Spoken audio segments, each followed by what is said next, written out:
मैं आशीष पाठक, प्रवक्ता national inter college तहसील फतेहपुर बाराबंकी, अपने सभी प्रिय विद्यार्थियों का भौतिक विज्ञान की इस कक्षा में एक बार पुनः स्वागत करता हूं।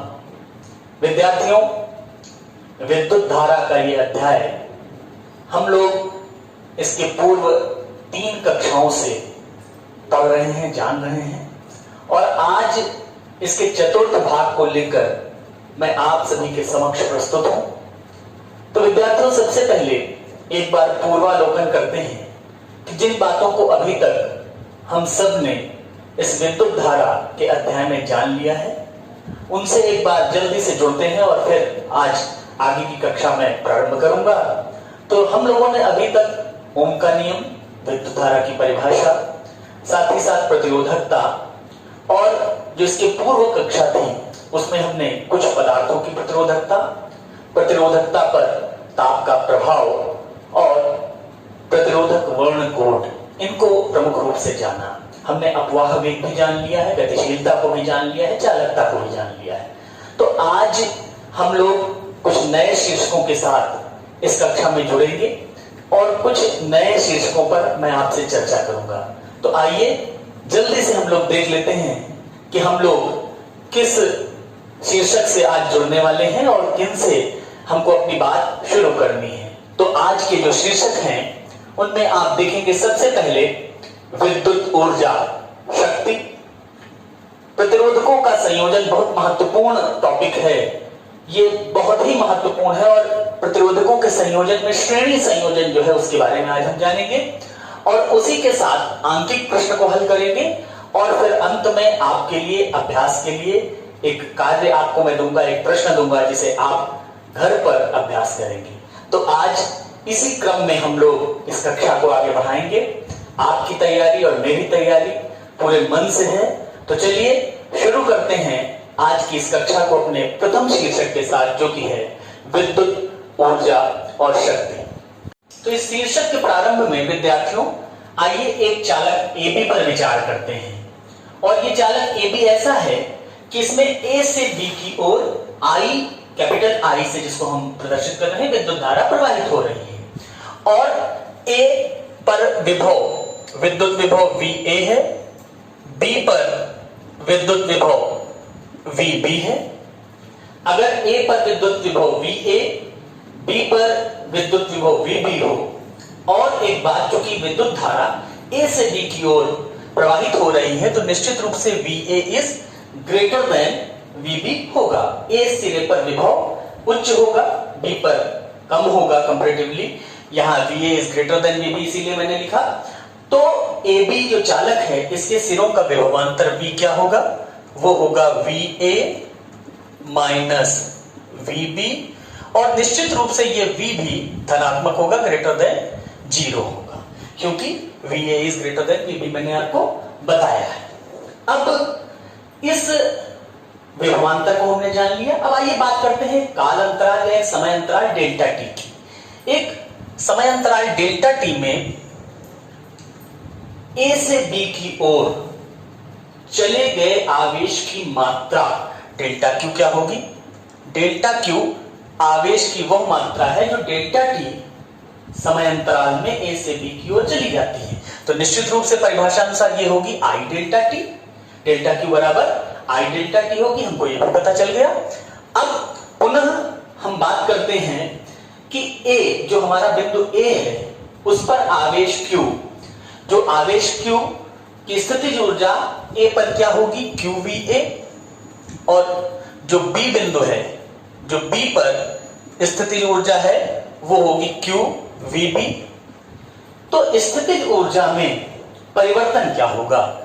स्थितिज ऊर्जा में परिवर्तन, निश्चित रूप से इसको हम दिखा देते हैं डेल्टा U पोटेंशियल से। और आप जानते हैं इस तरीके का परिवर्तन हम कैसे ज्ञात करते हैं? अंतिम स्थितिज ऊर्जा में से प्रारंभिक घटा देंगे, U final minus U initial, और जब मैं इसको कैलकुलेट करूंगा तो डेल्टा U पोटेंशियल हमारे पास आ जाएगा डेल्टा Q, अंदर हमारे पास आएगा, देखिए यहां पर इसको हमको ध्यान से देखना है, अंतिम VB माइनस VA। और अब आप देखें यहां से, अगर आप ध्यान देंगे विद्यार्थियों, तो हम यहां से देखेंगे कि VA minus VB greater than 0 था, धनात्मक था, यहां VB माइनस VA है। तो निश्चित रूप से हमको जो ये मान यहां प्राप्त होगा वो आ जाएगा माइनस डेल्टा Q, और हमारे पास क्या आ जाएगा, V आ जाएगा। अब V हमने पास पता है डेल्टा Q बराबर I डेल्टा T है, तो इसका कुल मान जो हमको डेल्टा U पोटेंशियल आएगा, स्थितिज ऊर्जा में परिवर्तन, तो ये निश्चित रूप से हमको मिलेगा माइनस IV डेल्टा T। इसको हम समीकरण नंबर 1 मान लेते हैं। ये हमको क्या पता चल गया, ये हमको पता चल गया स्थितिज ऊर्जा में परिवर्तन। अब स्थितिज ऊर्जा में परिवर्तन हमने जान लिया, ये धारा I है, V विभवांतर है AB के सिरों को, और डेल्टा T समयांतराल है, वो समयांतराल जिसमें आवेश डेल्टा Q A से B की ओर चलता है। अब हम बात करते हैं कि यदि आवेश जो है वो चालक के भीतर बिना संघट्ट किए गतिमान हो, आवेश चालक के भीतर बिना संघट्ट किए गतिमान हो, तो उनकी गतिज ऊर्जा में भी परिवर्तन होगा, गतिज ऊर्जा भी परिवर्तित होगी विद्यार्थियों। और गतिज ऊर्जा क्यों परिवर्तित होगी, जिससे कि जो समस्त ऊर्जा है वो अपरिवर्तित रहे। ऊर्जा संरक्षण का सिद्धांत हमने पढ़ा है, तो ऊर्जा संरक्षण के सिद्धांत से गतिज ऊर्जा भी परिवर्तित होगी, क्योंकि स्थितिज ऊर्जा परिवर्तित हो रही है, जिससे कि समस्त ऊर्जा अपरिवर्तित बनी रहे। तो जो गतिज ऊर्जा में परिवर्तन होगा डेल्टा Q, वो कितना हो जाएगा, वो निश्चित रूप से minus U minus delta U potential के बराबर होगा, जो हमारा स्थितिज ऊर्जा में परिवर्तन के ऋणात्मक के बराबर हो जाएगा। इसका अर्थ यह है कि जो हमारे पास स्थितिज ऊर्जा में परिवर्तन डेल्टा के प्राप्त होगा वो हो जाएगा IV डेल्टा T। इसको हम समीकरण नंबर 2 कह सकते हैं। अब हमने यहां से क्या प्राप्त कर लिया, हमने न केवल स्थितिज ऊर्जा में परिवर्तन प्राप्त कर लिया, बल्कि गतिज ऊर्जा में परिवर्तन भी प्राप्त कर लिया।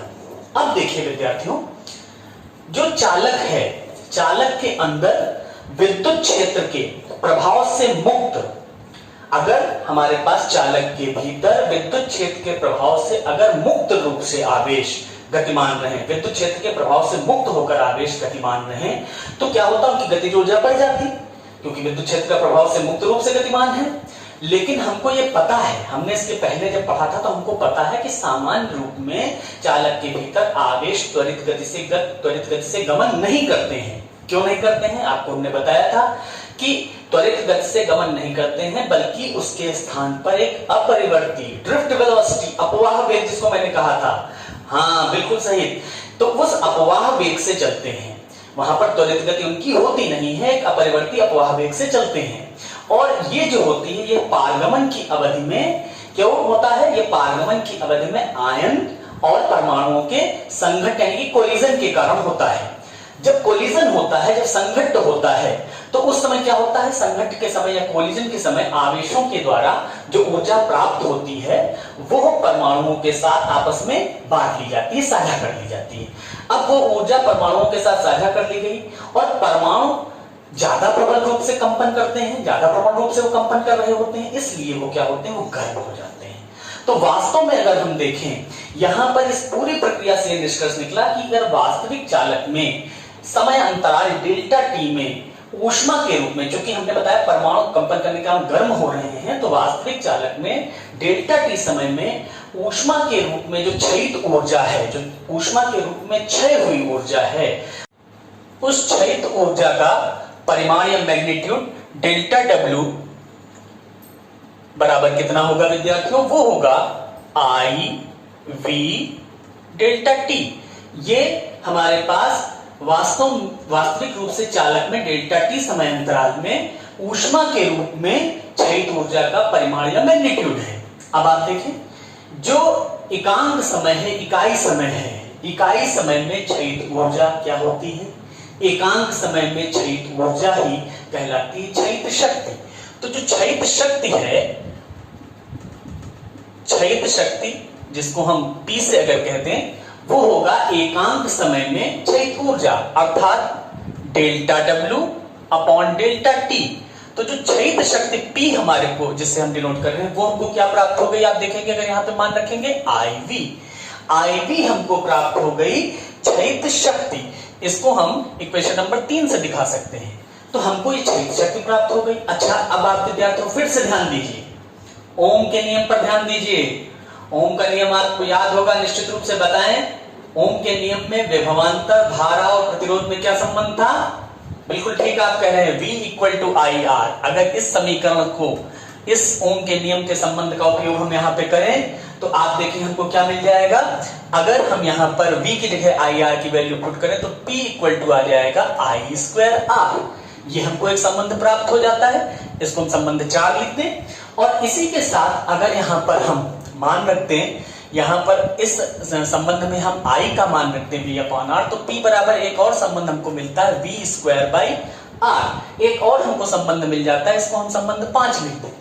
इस प्रकार से हमने क्षयित शक्ति के 3 संबंध यहां पर देखिए, P equal to I V, P equal to I square R, P equal to V square upon R. यहां पर R प्रतिरोध के चालक जिसमें I धारा बह रही है, यह क्या है? I धारा जिस R प्रतिरोध में बह रही है उसमें होने वाली शक्ति है, या जिसको हम ओमी क्षय है, ये वो हमने प्रदर्शित किया है। यहाँ पर अलग अलग संबंध, अलग अलग हमारे पास जो राशियां हैं उनके पदों में हमने यहाँ पर व्यक्त कर दी हैं। तो इस प्रकार से हमने क्षयित शक्ति को ज्ञात कर दिया। अब एक प्रश्न विद्यार्थियों मन में आता है कि ये शक्ति आती कहां से है? ये जो क्षय हो रही शक्ति, ये आती कहां है, कहां से आ रही है? तो विद्यार्थियों हम जानते हैं कि किसी भी चालक में, ये मैंने सबसे पहला व्याख्यान जब विद्युत धारा का आप लोगों को दिया था तो उसमें बात चर्चा की थी हल्की सी, तो मैं वही बात फिर से यहां से कह रहा हूं कि हम जानते हैं कि किसी चालक में स्थायी धारा का प्रवाह बनाए रखने के लिए हमें एक बाह्य स्रोत की आवश्यकता होती है। और स्पष्ट रूप से यही जो बाह्य स्रोत है जिसको इस शक्ति की आपूर्ति करनी चाहिए। जो मैंने प्रश्न किया था कहां से आती है शक्ति, तो यही बाह्य स्रोत है जिसको इस शक्ति की आपूर्ति करनी चाहिए। जो एक परिपथ आपको चित्र में नजर आ रहा है, विद्युत सेल के साथ जो सरल परिपथ नजर आ रहा है, इसमें सेल की जो हमारी केमिकल एनर्जी है, रासायनिक ऊर्जा है, वो जब तक इस शक्ति की आपूर्ति कर सकती है, करती है। इस प्रकार से हमको इस प्रश्न का भी जवाब मिल गया कि ये शक्ति आती कहां है।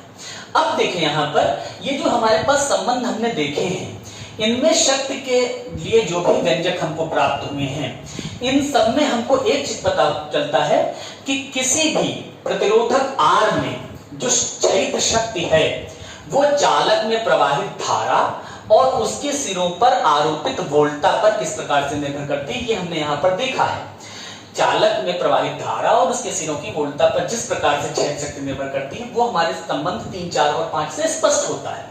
अब आप देखिए ये जो हमारे संबंध है P equal to I square R, P equal to V square upon R, इन सभी का जो शक्ति संचरण है, विद्युत के शक्ति संचरण में, पावर ट्रांसमिशन जिसको हम कहेंगे, तो हमारे पास जो ट्रांसमिशन में इन सबका बहुत महत्वपूर्ण अनुप्रयोग है। विद्युत शक्ति का जो संचरण होता है बेटा, वो कैसे होता है? विद्युत शक्ति का संचरण पावर स्टेशन से घरों में या कारखानों में किया जाता है। और कैसे होता है? संचरण केबल होते हैं, ट्रांसमिशन लाइंस होती हैं, ट्रांसमिशन केबल्स होते हैं जिनके द्वारा किया जाता है, जो कि जहां पावर स्टेशन है उससे सैकड़ों मील दूर हो सकते हैं। ये घर या कारखाने जो हमारा पावर स्टेशन है सैकड़ों मील दूर हो सकते हैं। तो निश्चित रूप से हम ये जरूर चाहेंगे कि पावर स्टेशन से डोमेस्टिक या घरों में जो लाइन जा रही है या कारखानों को जो संचरण केबल जोड़ रहे हैं, उसमें होने वाला शक्ति का क्षय मिनिमम हो, न्यूनतम हो। हम ये जरूर प्रयास करेंगे कि उन केबल्स में होने वाले शक्ति के क्षय को हम न्यूनतम कर सकें। अब आइए हम ये जानें कि हम सफल कैसे हो सकते हैं। इस बात में हम कैसे सफल हो सकते हैं कि जो पावर स्टेशन से केबल शक्ति को ले जा रहे हैं घरों तक, कारखानों तक, उनमें हम शक्ति के क्षय को न्यूनतम कर पाए, इसको कैसे करेंगे। तो आइए हम लोग विचार करते हैं एक युक्ति, एक डिवाइस आर पर। एक डिवाइस आर पर विचार करते हैं जिसमें आरसी, देखिए यहां से ध्यान दीजिएगा, ये आरसी प्रतिरोध वाले संचरण केबल से होकर कैपिटल पी शक्ति को हमको पहचाना है। इस पी शक्ति को इस आरसी जो हमारे पास प्रतिरोध वाले संचरण केबल का प्रतिरोध आरसी है, इससे होकर पी शक्ति को पहुंचाना है, और जिसका अंतिमतः लास्ट में इसका क्षय होना है, क्षयित होनी है, ये शक्ति पी क्षयित होनी है।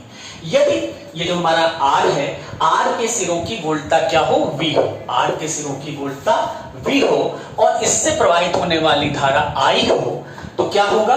तो हमको अभी हमने यहां संबंध देखा था, तो P बराबर हो जाएगा वी आई ये संबंध हम देख चुके हैं, संबंध 3 से P बराबर VI हो जाएगा, निश्चित रूप से आपको समझ में आ रहा होगा। अब पावर स्टेशन से युक्ति को, यानी कि युक्ति जिसको हमने R कहा, संयोजित करने वाले जो तार हैं उनका प्रतिरोध परिमित है। परिमित है, कितना परिमित है? RC है, आपने देखा उनका प्रतिरोध परिमित RC है। और जो संयोजन तार है जिनकी मैंने बात की थी, केबल संयोजन केबल है, उसमें ऊर्जा का क्षय जो है वो PC है, हमने मान लिया। उसमें ऊर्जा का क्षय कितना है? PC है, जो कि ये ऊर्जा व्यर्थ क्षय होती है, ये व्यर्थ हो जाती है, व्यर्थ व्यय हो जाती है। तो अगर PC का मान हमको निकालना हो तो क्या हो जाएगा हमारे पास? अगर इस सूत्र का उपयोग करें तो PC बराबर हो जाएगा I square RC। PC square बराबर I स्क्वायर RC, इसको हम संबंध 6 कह सकते हैं। अब विद्यार्थी यहां पर देखें, हम फिर से यहां पर थोड़ा सा अप्लाई करेंगे सूत्र को। यहां पर आप देखेंगे कि जो हमारे पास I स्क्वायर का मान हम यहां से रखना चाहें तो I का मान क्या हो जाएगा? हमने अभी आपको बताया कि P बराबर VI होता है। अगर यहां से हम I का मान निकालें तो I बराबर हो जाएगा P बाई V। तो यहां पर अगर हम मान रखें I का मान तो हो जाएगा P square upon V square और ऊपर RC हमारे पास है। तो PC इक्वल टू हमारे पास आया P square RC by V square. आपने देख लिया, इसको हम संबंध 7 मान लेते हैं। अब क्या है? अब यहां ध्यान दीजिएगा विद्यार्थियों, बहुत इंटरेस्टिंग रिजल्ट है आपके पास कि इसका अर्थ है कि शक्ति P की किसी युक्ति को संचालित करने के लिए संयोजक तार में शक्ति का जो अपव्यय है, शक्ति का अपव्यय क्या है? PC किसके व्युत्क्रमानुपाती है? V स्क्वायर के। आप देखेंगे PC व्युत्क्रमानुपाती है V स्क्वायर के। शक्ति P की किसी युक्ति को संचालित करने के लिए संयोजक तार में शक्ति अपव्यय V स्क्वायर के व्युत्क्रमानुपाती, यानी कि वोल्टेज जितनी ज्यादा होगी शक्ति का अपव्यय उतना ज्यादा होगा। अब आप देखें, शक्ति का अपव्यय वोल्टेज जितना ज्यादा होगी उतनी कम होगा। यहां पर ध्यान देंगे व्युत्क्रमानुपाती, यानी कि वोल्टेज जितनी बढ़ा देंगे उतना ही शक्ति का अपव्यय घट जाएगा विद्यार्थियों। तो यहां आप देखें पावर स्टेशन से, इसीलिए जो संचरण केबल होती है जो सैकड़ों मील लंबी होती है और उनका प्रतिरोध जो RC मैंने आपको बताया वो भी काफी अधिक होता है, उसमें जो हम क्या करना चाहते हैं? हम चाहते हैं कि जो व्यर्थ हो रही शक्ति क्षय जो हो रहा है उसको मिनिमाइज करें, न्यूनतम करें। तो क्या करते हैं? अगर शक्ति क्षय को कम करना है, मिनिमाइज करना है तो V को बढ़ाना होगा। तो उसमें बहुत वृहद वोल्टता V पर विद्युत धारा प्रवाहित करती है। आपको बात समझनी चाहिए। इसका मतलब पावर स्टेशन से जो केबल ले जा रहे हैं शक्ति को घरों तक, कारखानों तक, उसमें हम V को बहुत अधिक बढ़ा देते हैं, जिसके कारण शक्ति क्षय PC घट जाए। और आप इस चीज को देख भी सकते हैं, सामान्य तौर पर आप जब आबादी से दूर हटे तो आप देखेंगे कि ये जो लाइन हमारी होती है, ट्रांसमिशन लाइंस जो होती हैं, इनमें खतरे का निशान बना हुआ होता है और इनमें बहुत उच्च वोल्टता पर हमारे पास ये हमारी विद्युत धारा प्रवाहित हो रही होती है। तो आप देखेंगे कि उस पर खतरे का निशान इसीलिए बना हुआ होता है कि वहां पे वोल्टता जो है बहुत उच्च होती है, बहुत उच्च वोल्टता पर विद्युत धारा प्रवाहित हो रही होती है। उनको आपने बड़े आपने देखा होगा, बड़े से पोल टाइप के बने हुए होते हैं जिन पर से वो ट्रांसमिशन लाइंस गुजरती है। और अब ये जब ट्रांसमिशन लाइन घर तक पहुंची तो चूंकि उनकी वोल्टता बहुत उच्च है, अब हम उनको इतनी उच्च वोल्टता की विद्युत धारा है और उसको हम घर पे तो यूज कर नहीं सकते, वो खतरनाक हो सकता है। इसीलिए विद्यार्थियों उस घरों में पूर्व यूज करने के पहले हम ट्रांसफार्मर लगा होता है, आप जानते हैं हर कॉलोनी में हर जगह पर आपको ट्रांसफार्मर्स मिलते हैं। ये ट्रांसफार्मर ऐसी वोल्टता में उसको परिवर्तित कर देता है जो हमारे घरों में प्रयोग के लिए सुगम हो। ट्रांसफार्मर के बारे में भी हम आगे एक अध्याय में पढ़ेंगे, प्रेरण विद्युत चुंबकीय प्रेरण में हम लोग इसको विधिवत ध्यान से पढ़ेंगे और ये भी जानेंगे कि वो ट्रांसफार्मर अपचायी ट्रांसफार्मर होते हैं। इसको हम लोग आगे डिटेल में अध्ययन करेंगे। तो इस प्रकार से हमने जान लिया कि विद्युत ऊर्जा और शक्ति का पूरा जो प्रकरण है वो किस प्रकार से संचालित होता है। अब हम लोग आगे अगले शीर्षक की ओर अपने पढ़ेंगे और जिसमें हमको जानना है प्रतिरोधों का संयोजन, जो कि श्रेणी संयोजन आज हम लोग जानेंगे। तो आगे बढ़ते हैं प्रतिरोधों के श्रेणी संयोजन की ओर। तो विद्यार्थियों प्रतिरोधों के श्रेणी संयोजन पर आइए चर्चा करते हैं। तो सबसे पहले जान लें कि प्रतिरोधों को कब श्रेणी में संयोजित कहा जाता है। तो दो प्रतिरोधों को हम श्रेणी में संयोजित कहते हैं जब उनका केवल एक अंत्य बिंदु संयोजित हो। आप चित्र में देख सकते हैं प्रतिरोध R1 और R2 श्रेणी में संयोजित है, उनका एक अंत्य बिंदु संयोजित है, इसलिए वो श्रेणी संयोजन में कहे जा सकते हैं। और अगर तीसरा प्रतिरोध R3 हम लें और उसको R1 और R2 के साथ उसी क्रम में जोड़ दें तो ये तीनों प्रतिरोध R1, R2 और R3 श्रेणी में संयोजित कहे जाते हैं, जैसा कि आप उसके बाद चित्र में देख सकते हैं। इस परिभाषा का उपयोग करके हम अनेक प्रतिरोधों को श्रेणी में संयोजित कर सकते हैं। तो आइए हम चर्चा करते हैं दो प्रतिरोधों के श्रेणी संयोजन पर हम चर्चा करते हैं। तो दो प्रतिरोध आपको जैसा चित्र में दिखाई दे रहा है R1 और R2 है, ये श्रेणी में संयोजित हैं। तो जो आवेश हमारा R1 से प्रारंभ होगा वो R2 में भी प्रवेश करना चाहिए। R1 से प्रारंभ होने वाला आवेश R2 में भी प्रवेश करना चाहिए। श्रेणी में संयोजित हैं और चूंकि आवेश प्रवाह की दर का मान ही विद्युत धारा होता है तो निश्चित रूप से वही धारा R1 और R2 दोनों में होनी चाहिए। आप देख सकते हैं चित्र में धारा कितनी बह रही है, I। तो यही धारा I R1 और R2 दोनों में होगी। अब ओम के नियम से प्रतिरोध R1 के मध्य विभवांतर V1 कितना होगा? बिल्कुल ठीक, आप जान रहे हैं I R1 हो जाएगा। और प्रतिरोध R2 के मध्य विभवांतर V2 कितना हो जाएगा? ये हो जाएगा I R2। अब हमारे पास जो कुल विभवांतर है, संयोजन के मध्य कुल विभवांतर V क्या होगा? वो इन दोनों का योग होगा, यानी कि V1 प्लस V2 हो जाएगा, अर्थात V इक्वल टू होगा I R1 plus I R2, यानी कि V बराबर हो जाएगा I R1 प्लस R2।